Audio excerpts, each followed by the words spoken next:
Good afternoon, traders and investors. Will back here with another one, coming to you with a Sunday video, guys. And it's that time of the week again where we go over the top 5 options plays for the upcoming week. Hopefully you guys are having a very nice weekend so far. Now, keep in mind, all of the options in today's video will be for selling options, more specifically for selling put options as part of the larger wheel strategy that I like to run on the channel. Why do I like the wheel strategy so much and run it with most of the capital in my trading account? It is for 3 very simple reasons. Number 1, it's very easy to learn if you're a beginner. To manage thereafter doesn't require a lot of time and skills, and it's also very scalable, guys. You can scale it up or down depending on the size of your account. Reason number 2, it's a very passive investment strategy and trading strategy overall. It requires very low time management. So if you have a full-time job or you travel a lot or anything else that you might be doing that doesn't allow you to stick in front of the charts for 6, 7, 8 hours a day, it's a strategy that really only requires 15 to 20 minutes of your time per day to put on the trades, and thereafter everything is set. Number 3 reason why I like it, it has a very high win rate, guys. It's a very consistent strategy. It allows to build a lot of confidence,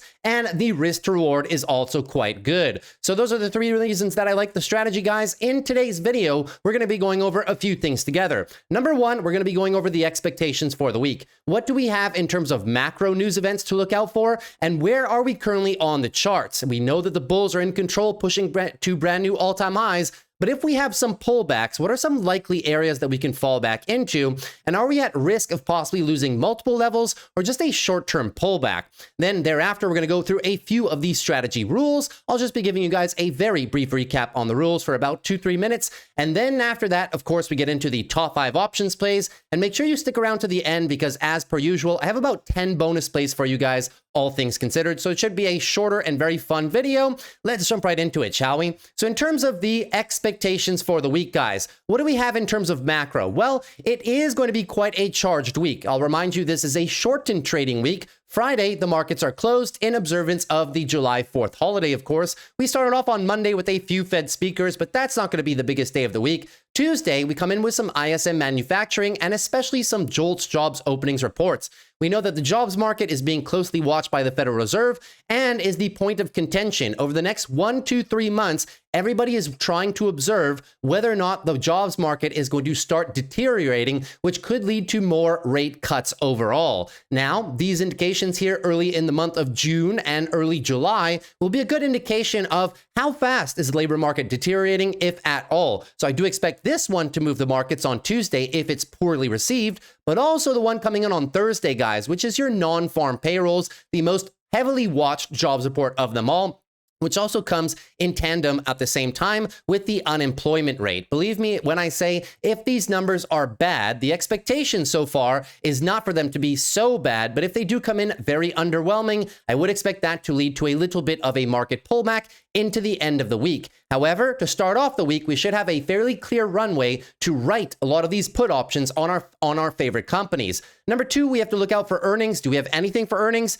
Absolutely not this week, guys. Earnings is pretty much over. Earnings season will restart in just 2 short weeks, starting with financials and then moving into big tech. But this week, there won't be any really big companies that could move the market or any segments in any clear fashion. So that is out of the way, which leaves us with the technicals, guys. Where do we stand on the technicals? Well, before we look into that, just a few things to keep in mind. We have been now coming into the greed territory in the markets. We are not at extreme greed, but the momentum is definitely bullish. A few more momentum indicators that we can look at are the percentage of stocks above X moving average. Number 1 is the percentage of stocks above their 20-day moving average. We can see a clear little curl up here into the 60+% range, which does show that the bulls are in short-term control and the markets may not be too overbought just yet. We can also see that from our institutional moving averages, which would be the 50. Percentage of stocks above their 50-day EMA is at a very healthy 68%. We are not so overbought that you could assume that the market top or a short-term top is likely coming in soon.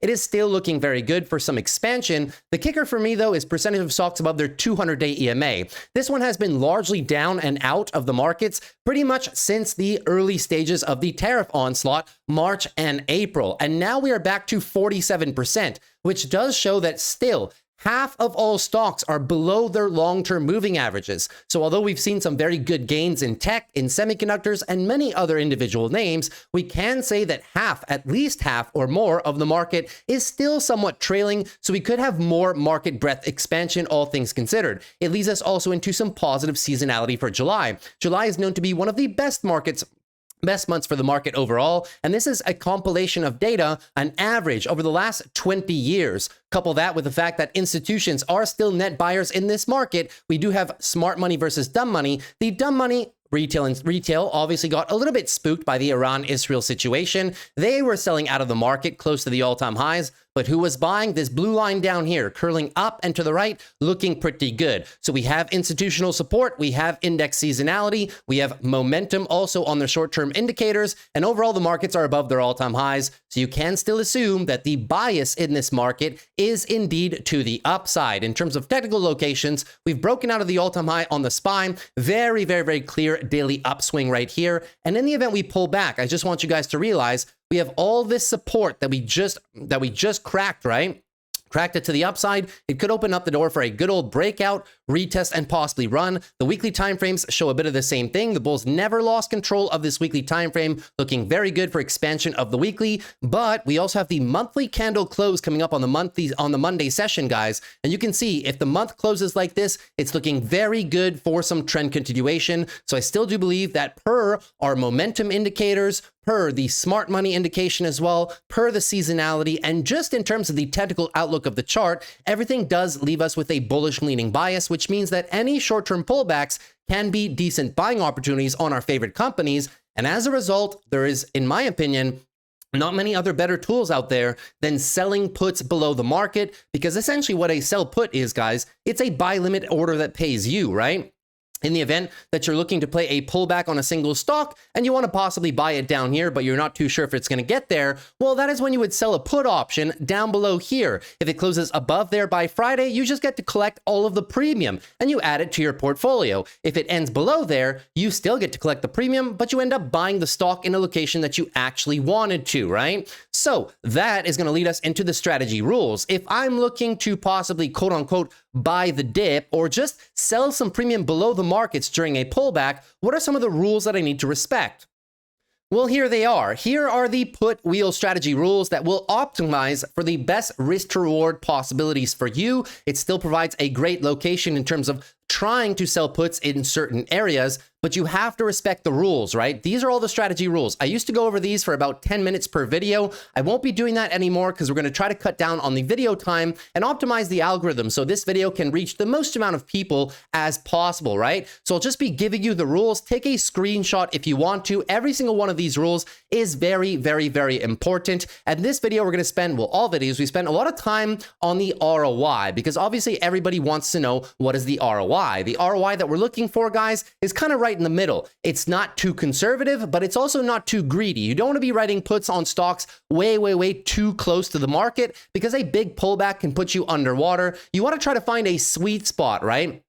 To where you can still get paid a very handsome premium, which will be on an annualized basis, market-beating performance. If you're always writing short puts between 0.5 and 0.75% in weekly premium, that is roughly, you know, anywhere between 26 and 35% per year. I know it's not a 2x, it's not a 3x, but that is the building blocks, right? Anything above that with compounding is obviously going to do wonders for your account. And overall, I think that these rules do a good job of really playing the middle ground between low risk of assignment, but also a high performing ROI. So if you want to take a look at the strategy rules in detail, I'll leave a link to the video down below in the description where I go over them in a 10-minute fashion. I go through every single one of these and why they matter and why you should be respecting every single one. But as of right now, I will just show you the rules because many of you have been returning viewers on the channel for the past year and something that I've been doing these videos. So you guys probably know them by now, but if you're newer to the channel, welcome. Take a look at the video down below, guys. It's about a 10-minute review of the rules, not that long at all. And after that, you should get a pretty good idea of where I'm going with all this, okay? So these are the put wheel strategy rules. Always focus, guys.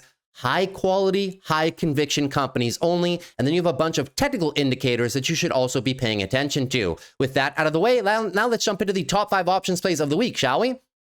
All right, so stock number one is going to be Google. We've been playing Google so much on the channel here for the past roughly 1, 2, 3 months at this point, and I still do believe it's a very good candidate. It's one of the only big tech stocks that is not marching clearly onto its all-time highs, and it's very close to our support range that we just broke out of, right? Google longer-term bulls are in control of this chart right now. We can see a clear weekly uptrend expansion, and we're just pulling out of the support range, which is 170 down to about 161. I still do believe the valuation on Google is indeed quite manageable and quite cheap, and as a result, I do still want to play this one in the lower bounds of the area that we just lifted out of.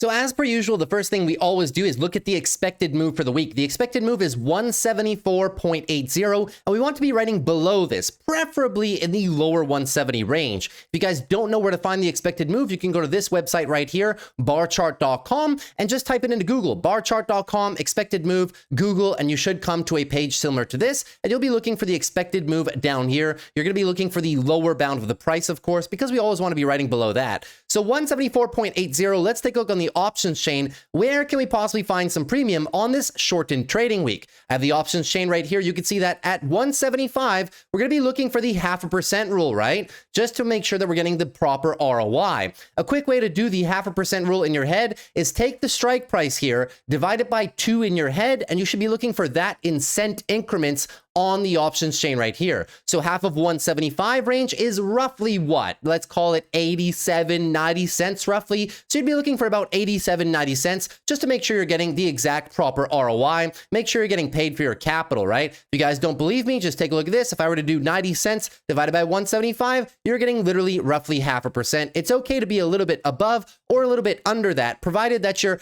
fairly close to that ROI metric, right? So at a first glance this week, the 80, 84 cent range on Google at the 175s is not too bad, but then again, Google had a massive pop at the end of the day on Friday. In the event Google has a short-term pullback on the Monday or Tuesday session, that may free up some of the lower strikes. Think the 172. So for me at a first glance, the 175 is kind of in the midpoint right here, right? You kind of want to be a bit lower. So if Google has any declines early in the week, guys, that is when I really want to go shopping for the 172.5 strike, which would be below the expected move and closer to our support range. I'm a big fan of playing 172, 170, but with the shortened trading week, you kind of got to capitalize on any short-term dips that may happen in the event that you do want to play Google as an options trade. So that was stock number one. Stock number two is going to be AMD. So of course we know that AMD has come up a lot off the bottom. The weekly bulls are in absolute full control right now. However, we are coming into a resistance range, which was roughly 155 down to about 145, this 10-point range right there. The short-term bulls additionally are in full control of this chart, but might be looking a little bit exhausted as we curl into highs. That's why if we're looking for a pullback, guys, we're just going to be looking for higher lows for possible further trend continuation as our monthly bulls have now recaptured a lot of control right now. Our weekly bulls are now full in control of this chart. So we know that any pullbacks, especially one into such a solid support zone as the one we have below, right? Talking about 133 down to 120 could be a very attractive opportunity to start playing this one utilizing short puts. That being said, the expected move for AMD this week is 139.14. So we want to be closer to the support range in the lower 130s. Let's go have a look, guys, on the options chain, what we can possibly find down in that support range down there, right? So you want to be closer to the lower 130s. 0.5% of the 130 range should be roughly 65 to 70 cents. So let us see, where is that premium right now, and is it below the expected move? So as I said, guys, you're looking for roughly 65, 70 cents. Where is that? That is between the 138 and 137 strikes. But as we can see on the charts, guys, it's a little bit high. However, if we get one more red day, either on Monday or Tuesday, and curls us back below the expected move, that will possibly free up some premiums down here, guys. 133, 132. I wouldn't mind playing AMD as close as 134. So for me, it's going to be 134 and below. So although we don't see any premium there now, just pay special attention to this one on a pullback. It may just indeed offer up those strikes if AMD pulls back from the resistance range a couple of percentage points. You may be able to unlock those strikes. So for me this week, I'll be preferably looking for 135 down to 130. Be dynamic with your strikes, guys. If AMD drops 4 or 5% on the Monday session and already comes down into 135, well, you're not going to write 135 at the monies, right? No. You're going to be going below that. Follow the 0.5% rule down the options chain as the stock is moving lower, so you can really put the best odds in your favor of not being assigned. That is trade number two. Once again, that is AMD. Trade number 3 is going to be Apple. Now, Apple, similar to Google, is one of the big tech names that hasn't ran towards its all-time highs. We know that right now several names are. Amazon is breaking higher right now. We used to play the heck out of this one down below here and also down below here, but now we can't play Amazon anymore. It's running away, right? So now we got to take what's left. Microsoft as well, blasting off the all-time highs. We can't really play that one. We can't really play Netflix. Not only is it expensive, but clear breakout to the all-time highs and no areas of support to play. However, Apple has a very clear range of support to play. And of course, I'm talking about the 195 down to roughly 186 range. It is the prior resistance highs from 2023 and is some of the fear lows from the tariff situation that we've continuously been basing out of right now over the course of the past roughly 2 to 3 months, which is why I do enjoy playing the support range on Apple because it's a very solid technical level. So that being said, the expected move for this week on Apple is 197.01. Let us go shopping on Apple and see what can we possibly find in or around that area or possibly below into the support range. So let's have a look on Apple.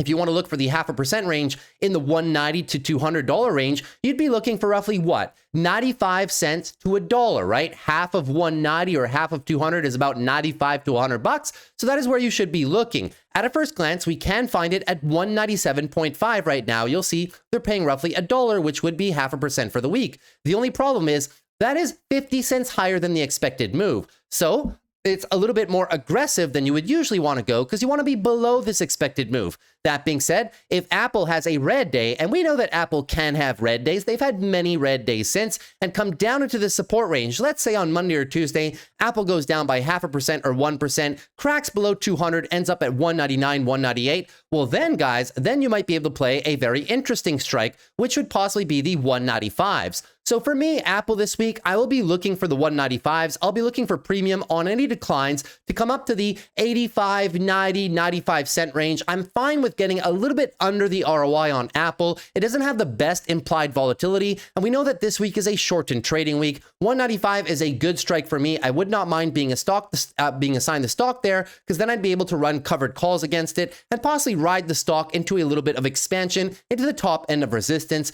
So that is trade number 3, talking about Apple. Now, trade number 4 is going to be a growth company. We're going to talk about Shopify. Now, Shopify, as of last Thursday, offered a fantastic opportunity. Been talking about this one a few weeks on the channel in a row. And the support range below on Shopify is kind of like 103 all the way down to 90 bucks. I know it's a very wide range, but this is the range that the bulls have really been building a lot of support, not only in the last 5, 6, 7 weeks, but the entire portion of this cycle over the last 6, 7 months. Yes, of course, we had the tariff fear lows breaking us down into a further level, but without that amount of fear in the markets, I'd be hard-pressed to believe that Shopify can just do this in the span of 2 weeks, especially with no earnings in front of it right now. So that being said, Shopify, I like that one because of the technical zone, but also because of the expansion criteria of the company. We took a look at their earnings when they had them on the 8th of May, and they were still showing fantastic revenue and EPS growth, and the fundamentals for the company, not only talking about margin expansion, but EPS expansion. Look at this EPS ramp over the next 3 to 4 years, and the revenue ramp as well. Suffice to say, the company is doing very well, and we would not be surprised if it continues to move higher. So as a result, as long as they're keeping it in a lower bound, we want to play it here as much as possible before that rally possibly might ensue. That being said, the expected move on Shopify for the week is 109.74, but that's a little bit too close to the market. We want to kind of be down below here, talking about 105 down to 100, as deep as we can get. So let's pull up the Shopify options chain and let's see what we can get. Essentially what you're going to be looking for, guys, watch for days like Thursday. Thursday, Shopify was down 4%. I fired off an option down here, guys, at the 102 strikes, and we obviously did not get assigned. It was a very profitable trade. The bulls were able to buy it right back. So we're going to be looking for these quick little sell-offs on Shopify, write some contracts down here if at all possible for the upcoming week, right? So let's move into the trade real quick on Shopify if my options chain will load. Okay, great. Awesome. So the expected move, as I was saying, guys, was 109.74. So we want to be below, let's call it 110, right? Let's see where we can get for 0.5%. So half of the $100 range roughly should be about 50 cents, around 50 cents on the bid. Where can we find that right now? We're finding that on the 108 strike. 108 is below the expected move of 109.74, but it is not exactly where I want to be playing, right? I want to be playing a little bit lower, under 105, preferably as close to 100. So once again, similar to the other stocks on this list, you have to wait for a bit of a decline, right? Keep this one on the watch list. And if you see a rapid decline, 2-3%, maybe that is when you can find these short put opportunities between 105 and 100 for the week. So at a first glance, I'll be still looking for this one. At right now, guys, there's not enough premium there. So I don't want you guys to just play this one just because it's on the list for any premium you can get. No. You have to wait for this 50 cents. You have a stock decline, right? And for this 50 cents to move a little bit lower and offer you that on the 105 strike or better. So keep that in mind for Shopify this week. For me, it's the strikes between 105 to about 102, as low as I can possibly get on this fantastic company. That's it for trade number 4. And now trade number 5 is going to be one that we talk about sometimes on the channel, but not very often. It's going to be Decker's Outdoor Brands. So Decker's Outdoor Brands, we know that they've come down for a number of reasons, but it was mainly due to the tariffs and tariff exposure that the company has across China and other end markets too. Same thing happened to Nike. Same thing happened to a lot of apparel and shoe manufacturing companies, of course. But however, when we did a deep dive into their earnings, we actually saw the company was growing well, even though they came down 20% after earnings. I think that was a bit of a bad beat. They mentioned that they could have about 150 million in tariff costs, but that was not the exact number. They said up to 150 million, but that they'd be doing tons of things to mitigate the costs as best as possible. Their net sales were up both domestically and internationally. Hoka Brands itself was up 10% as well. They're doing $2.5 billion in buybacks, which is 16% of the entire market cap, of the entire stock float. That is fantastic, still growing revenue and EPS very well. If you take a look at the forward growth forecast overall, guys, the brands under Decker's Outdoors are doing very well. EPS steady up and to the right for the next 4 years, and revenue as well. So we're not seeing any problems in terms of fundamentals, but the stock price has not been cooperating, which means that there might be opportunity for us, right? So we can clearly see that below us, there's a very nice area of support, which starts at about 96 down to about 80 bucks. This was the range from the end of 2023. And you can see here that whenever the stock comes down below the $100 mark, it tends to get a lot of buys really, really quickly. So the entire time that Decker's Outdoor Brands is down below here, I might want to keep playing it on a recurring basis, provided that, you know, we don't start running away too quickly. I want to still play it while it's down here at multi-year lows. Free cash yield is absolutely amazing as well. So that being said, let's have a look, guys, on the options chain. The expected move for the week is 101.20. I want to be getting some strikes under $100. Let's see if the options chain will allow it. So let me pull up Decker's Outdoor Brands real quick. We'll take a quick look at Deck. So for the Friday close, we're going to be looking, if we're looking at the $100 range, you want to find half of that, 50, right? So 50 cents on the bid. Well, look what we have here. At the $100 strike, we do have a midpoint of roughly 50 cents, between 40 and 60. If you were to put in an order for 50 cents, you'd probably get filled. That being said, if Decker's Outdoor Brands has a little bit of a decline on the Monday or Tuesday sessions, guys, that may even free up some better strikes for us. Think about the 99s, think about the 98s. You want to be going as low as humanly possible, because in the event you get assigned, you want to be getting the best possible price, yes, but you're also guaranteeing yourself that you're getting closer and closer to the actual support area, which sits just below us. So that is going to be trade number 5, Decker's Outdoor Brands. You know, if I have the opportunity, I'm not going to go too heavy on these contracts, but I do still want to play it for the whole time that it's below here, right? So with that being said, that is everything for the top 5 options plays. Hopefully you guys found some ideas from there. Now let's jump into about 10 bonus plays that I have for you guys. And we're going to divide them in 4 main sectors: growth stocks, value stocks, small account plays, and big account plays as well. These bonus plays, it's not because they're not as good, it's just because some of them may just not be ready yet, or they're a bit more volatile than the plays that I bring you in the top 5. So with that being said, let's jump right into the action. And for these stocks, I won't be giving you guys the expected moves. You guys can now do that on your own as you are now professionals. I'll just be giving you the stocks and the levels that I want to play them at. It's going to be up to you to derive the best possible strikes when looking at the options chains per the levels that I am going to give you. So as part of the growth category, guys, we got 4 stocks, and they are going to be volatile ones. So make sure that you want to play them if indeed you are interested. Number 1 is going to be BITX. 2 times leveraged ETF on Bitcoin. Now we know Bitcoin has been running pretty much flat here over the past, most recent, 3-4 months at this point in time, right? Maybe 2 months, excuse me. So we know that they're hovering above the all-time highs. I want to play Bitcoin pullbacks if we can retest some of the support ranges that we're in right now, 105 to 101, if you give me some fast and quick drops like back here, I'll be a big fan of selling some puts in the mid 90s location on Bitcoin. Where does that transpire into BITX? That is the mid to low 40s on BITX. So keep an eye out for that one. If you get some quick drops on BITX,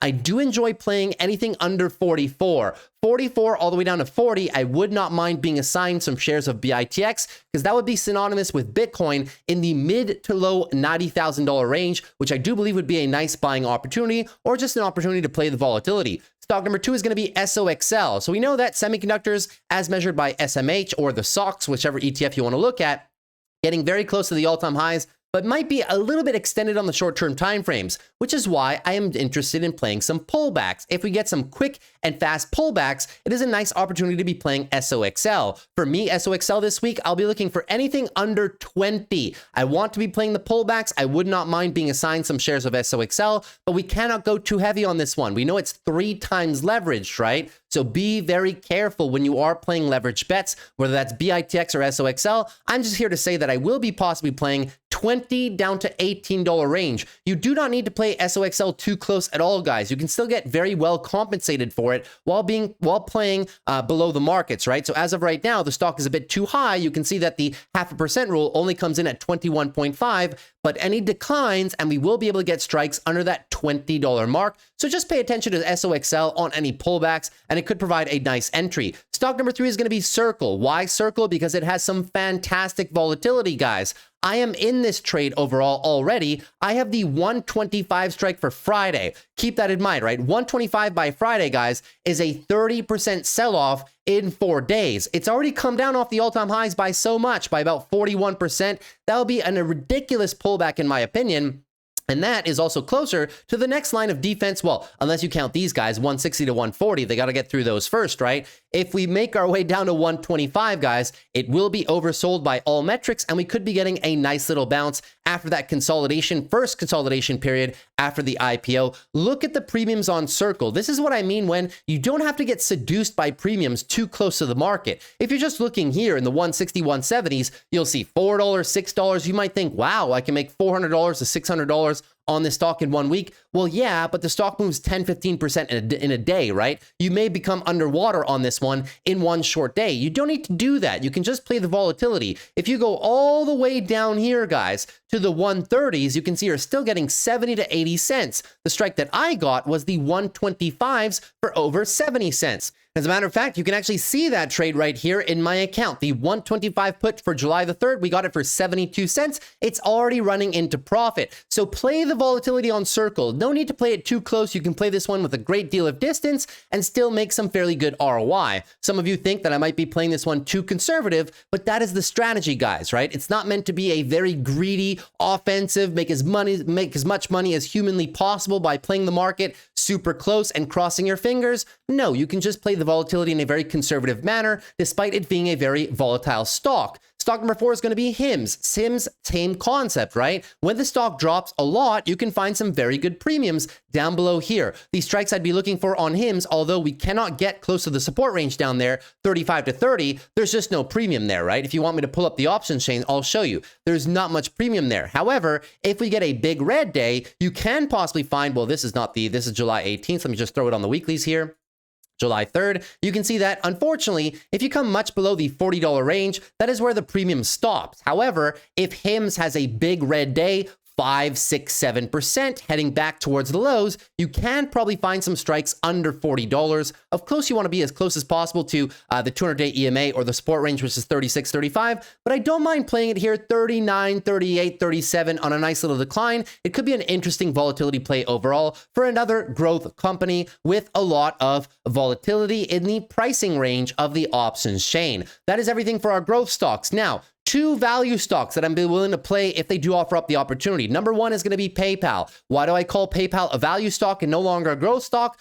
Well, the CEO is kind of saying the same thing, right? They're no longer going for top line revenue growth. They're going for shareholder maximization as expressed by EPS and as expressed by the free cash yield as well, while doing a tremendous amount of buyback. So they're looking to protect the customer base that they do have not necessarily grow by all metrics by spending a ton of money on marketing, by acquiring a number of other companies. No. So it's now become somewhat of a value play. And at these current ranges, I would be interested. 68 all the way down to 50, all the way down to 59. If I could see PayPal down here on a red day and possibly fire off a strike 69, 68, 67, I would not mind playing PayPal down there. I think it's a very good value proposition, and the fundamentals of the company are doing just fine. Matter of fact, in the high 60s, it is arguably quite cheap for the amount of yield, free cash flow, and amount of EPS yield that they will be giving shareholders over the next few years. Another value company that could be worth a second look is Blackstone. So if you guys don't know Blackstone, it's an investment manager company similar to kind of Berkshire, the aspect of Berkshire that manages the portfolio, of course, and similar to Brookfield, which would be stock ticker BN. That being said, is a beautiful breakout retest of the monthly timeframes right here. We can see the tariff lows came all the way down there in the lower 120 range. We are now starting to break out, but if you get a nice little back test here over the next few days, I would not mind playing Blackstone 140 down to 125. It's an extremely solid company, guys. Very profitable company overall, and this company just makes money in most of all markets. You can see what they're going to be doing in EPS here for the next 3 years, and look at the revenue uptick as well. So any short-term pullbacks on this company, I would not mind playing them. High quality company, and as a result, if I get assigned, where am I getting assigned, guys? In the highs of 2022, definitely would not mind being assigned there, especially with the improvement in their fundamentals. Those are two value stocks that I'd be looking at. Now, if you have a small account, I know that some people say, well, listen, Will, you trade a bunch of stocks in the $100 range, $150 range, $200 range. I have a very small account. Which stocks could I be focusing on? Well, two that come to mind are Rocket Mortgage. Number one, this stock is going to be doing very well in an interest rate cutting environment, which will be coming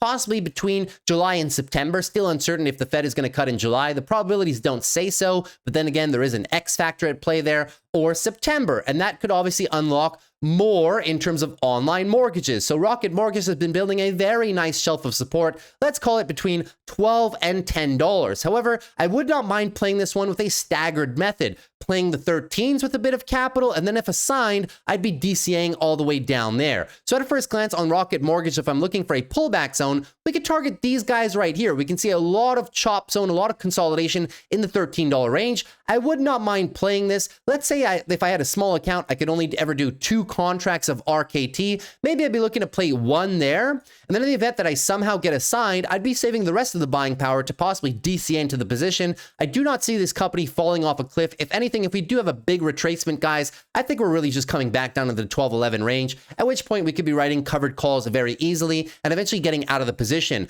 Another stock that is a fairly low or a cheap stock to play is SoFi. The only problem with SoFi, guys, they've blasted off. You guys remember I was playing the hell out of this one on the channel for so long in the lower range there. We were playing the 13s, the 12s, the 11s, the 10s, the 9s down there. And now, unfortunately, it's starting to run away from us. But one thing that we did do, we recaptured the resistance range, which is now support, 16 down to 14. So SoFi, the bulls control this chart right now. Any pullbacks, in my opinion, can be a decent opportunity to play the volatility and play the support range that we've just broken out of. So in the event we see a consecutive decline on SoFi right here, I might be interested once again to play the 15 down to $14 range, playing the bottom end of support. We know it's a very strong level. You know, the bulls, once they captured it here, they were holding until the whole tariff situation, of course, and it is a similar level that we saw in 2021 after the IPO rally. They literally held this one for like almost a full year at that point. So we know 15, 14 is a very hot spot for the stock.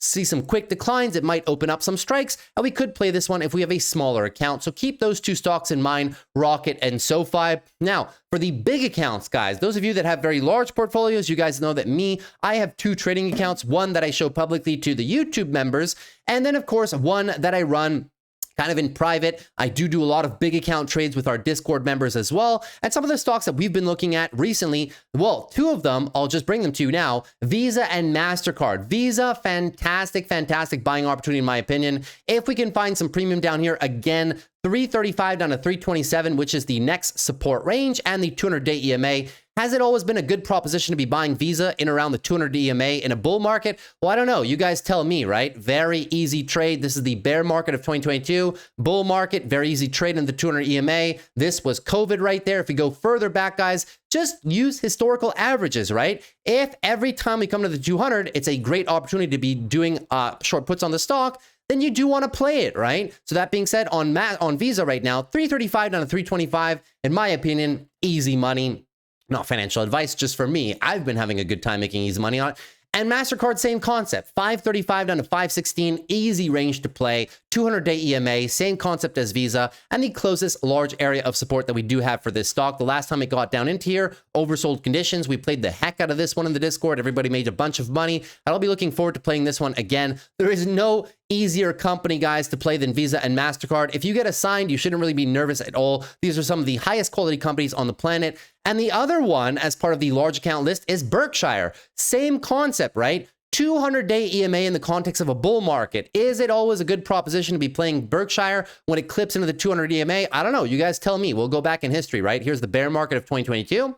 Here was COVID. Those are the only times that it was not the best to play it there because it broke down lower. But all the other times, right, you can see that when we come into the 200 EMA, it's usually an easy place to start playing Berkshire as a company. And in my opinion also, guys, I mean, Berkshire is such a solid company. I'm pretty sure none of you would mind being assigned some shares of Berkshire because you know what you have, right? You're not holding some random growth stock with, sketchy growth prospects at best. You're having one of the best companies in the world. You couple that with tariff areas of support. This is the fear lows of tariff, prior resistance, which is now also support.